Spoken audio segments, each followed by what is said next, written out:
David Cassidy, the teen and preteen idol who starred in the 1970s sitcom The Partridge Family and sold millions of records as the musical group's lead singer, died Tuesday at age 67.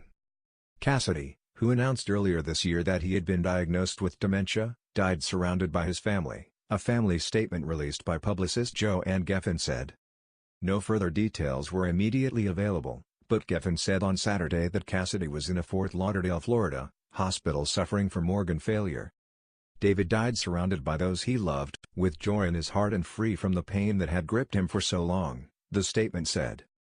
Thank you for the abundance and support you have shown him these many years.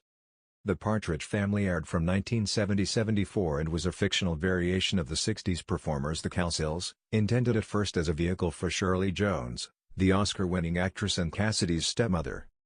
Jones played Shirley Partridge, a widow with 5 children with whom she forms a popular act that travels on a psychedelic bus.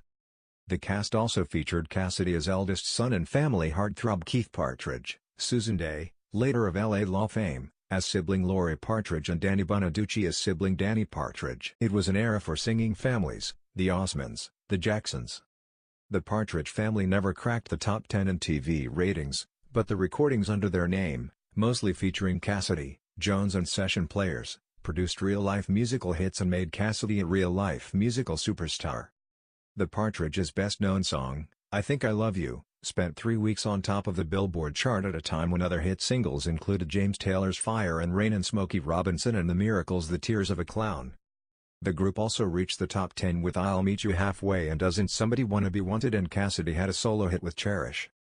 In 2 years, David Cassidy has swept hurricane-like into the prepubescent lives of millions of American girls, Rolling Stone magazine noted in 1972. Leaving 6.5 million long-playing albums and singles, 44 television programs, David Cassidy lunchboxes, David Cassidy bubble gum, David Cassidy coloring books and David Cassidy pens, not to mention several millions of teen magazines, wall stickers, love beads, posters and photo albums.